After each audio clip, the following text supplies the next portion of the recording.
The part of physics called mechanics is a huge area of study. Very generally, it involves the study of the motion of objects and the interactions between them, and then how those interactions in turn affect the motions. Let's take a sort of survey of the theory of mechanics. The first thing I want you to understand is that when we say the theory in science, a theory does not mean a guess. The term hypothesis, that means a guess. But in science, the term theory refers to something much more significant, much more important. A scientific theory, that's an explanation of a broad range of events. And it has to make predictions about how systems will behave, predictions that we can test. So if you observe a system and the prediction that the theory makes is supported by what you observe, then the theory is supported. But if the theory makes a prediction that is contradicted by what you observe, then the theory is falsified and we have to throw it out. So for a theory to be useful, it has to make predictions that we can test. If it does that, and those predictions have been repeatedly confirmed, tested over and over again, and confirmed by many different scientists in different parts of the world over many years, then, through that process of observation and experiment, that scientific method, then we can call that set of ideas a theory. It's a very prestigious title. In fact, a scientific theory is no more or less than the most well-supported and reliable form of knowledge that we possess. Nothing that you have learned in school about the world is more certain than a scientific theory. And these are some examples that you may be familiar with. Okay, so we know that a theory is a very important set of ideas that's been tested, that's been verified, that's reliable. The theory of mechanics actually takes different forms in what we call different regimes. A regime is a set of conditions that apply to many events. So on this diagram, I have two axes. This represents the size of the system, very large systems up here. We call it the macro scale, consisting of zillions of atoms. So a chicken is a system made of zillions of atoms that exists on the macro scale, macro large. But a small system on the nanoscale here consists of individual molecules or atoms or subatomic particles. So one regime could be the macro regime when systems are large, and the nano regime when systems are small. On the other axis, we have the speed of the systems, how fast the objects are moving. Speed corresponds to the energy that the objects have. So when the speed v is much less than the speed of light, represented by the letter c, speed of light being 2.9979 times 10 to the 8th meters per second, that's approximately 186,000 miles per second.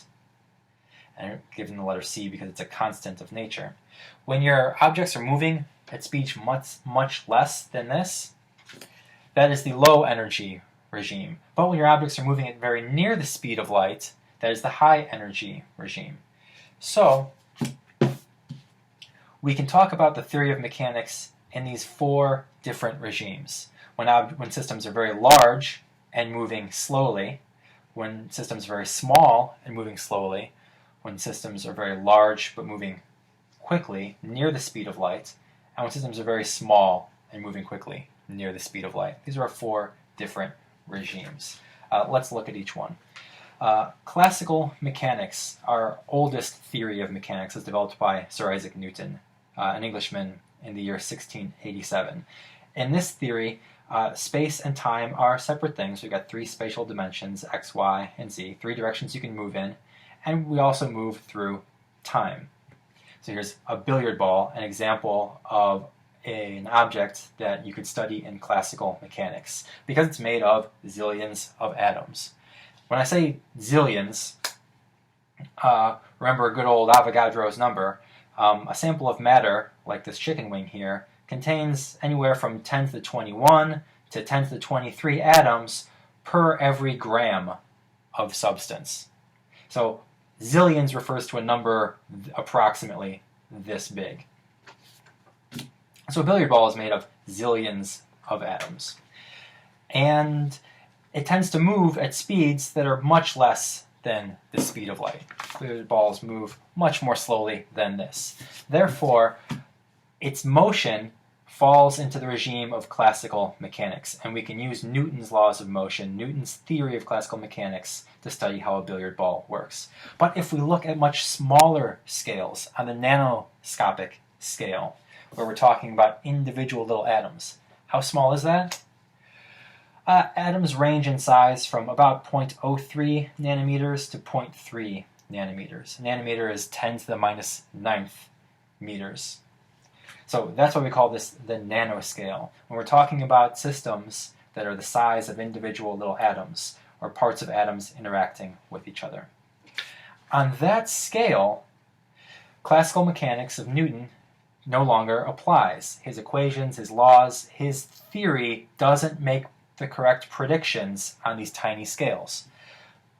So we have another theory called quantum mechanics that started to be developed around the year 1900. One of the original innovators was a German physicist named Max Planck.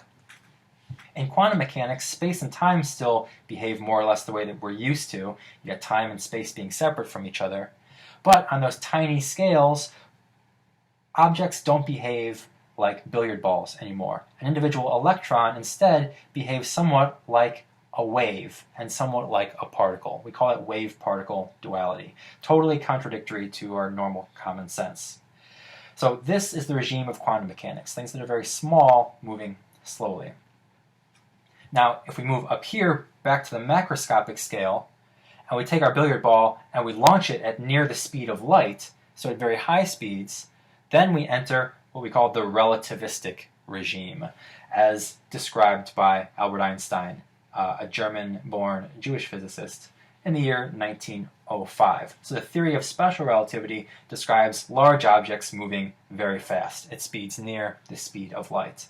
And strange things happen when you move at these relativistic speeds. Objects start to contract and clocks run at different rates for different objects, and space and time, instead of being separate things, get all intertwined and mixed up and wrapped around each other. They bend into each other. Time starts behaving like space, and space starts behaving like time.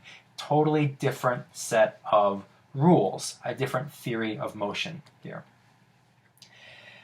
And then, if you take objects moving at that speed, but look at very tiny ones, so if you look at little molecules, or electrons, moving at near the speed of light, then we're in this regime, the regime of quantum field theory, as first developed by an English physicist named Paul Dirac in 1927. Again, if you're moving at relativistic speeds, space and time get blurred together, and as for what particles look like, I don't know how to draw that. It gets pretty bizarre. Not to worry, however, we are going to be focusing here on out on classical mechanics, the classical regime. Large things, macro scale things like chickens and billiard balls made of zillions of atoms moving relatively slowly at speeds much less than the speed of light.